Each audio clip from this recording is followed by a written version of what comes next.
सब खुश नहीं है डोनाल्ड ट्रंप। इजराइल के बेरशेबा में ईरानी अटैक से आज 4 लोगों की मौत हुई है, जबकि सीज फायर लागू हुए अभी कुछ घंटे ही बीते हैं। ट्रंप की ओर से सीज फायर का ऐलान भी कतर में अमेरिकी सैन्य बेस पर ईरान के हमले के बाद हुआ था। कुल मिलाकर 12 दिनों के ईरान इजराइल युद्ध को रोकने का अमेरिकी राष्ट्रपति ट्रंप का दावा दुनिया की सबसे बड़ी खबर बनी।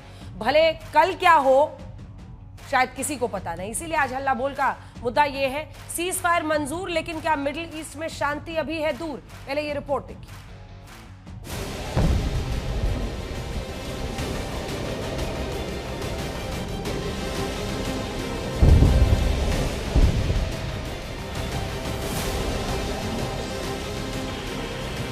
ना मिसाइलों की गर्जना पूरी तरह बंद हुई, ना ईरान इजराइल का एक दूसरे के खिलाफ आग उगलना। लेकिन पहले डोनाल्ड ट्रंप ने ऐलान किया कि मिडिल ईस्ट में शांति आ गई है, ईरान इजराइल में सीज फायर हो गया है। और फिर ईरान और इजराइल ने भी कह दिया, अगर दूसरे पक्ष का उल्लंघन नहीं होगा तो सीज फायर रहेगी, वरना करारा जवाब मिलेगा।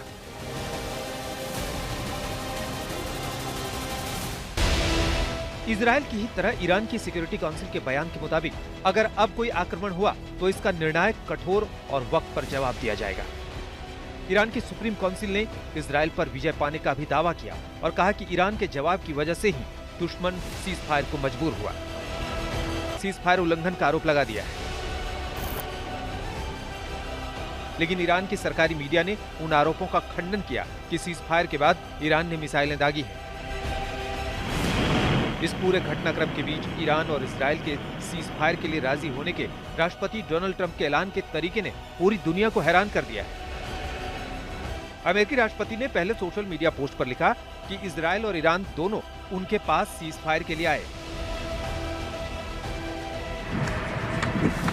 जबकि इसके पहले ईरान ने कतर में अमेरिकी बेस पर हमला किया था। इस हमले को लेकर राष्ट्रपति ट्रंप का बयान था,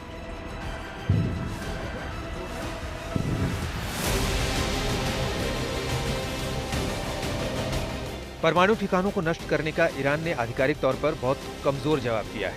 इसकी संभावना थी और हमने उसे प्रभावी तौर पर नाकाम किया।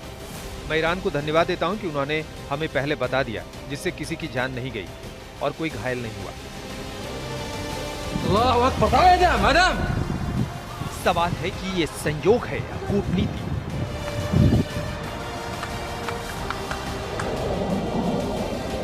यहां यह नहीं भूलना चाहिए कि ईरान पर अमेरिकी हमले से किसी बड़े डैमेज की रिपोर्ट्स नहीं आई है, बल्कि हमले से पहले फोर्डो परमाणु साइट से ट्रकों में भरकर परमाणु एसेट्स हटा लिए जाने की थ्योरी अब तक कायम है। एक और बात गौर करने वाली है कि ईरान ने कतर में अमेरिकी बेस पर हमला जरूर किया, लेकिन कतर को अपना दोस्त और पड़ोसी बताया। वैसे तो ट्रंप के मुताबिक ये 12 दिनों का युद्ध था, अब मिडिल ईस्ट में शांति और समृद्धि आएगी।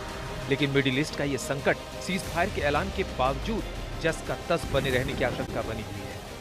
आज तक ब्यूरो।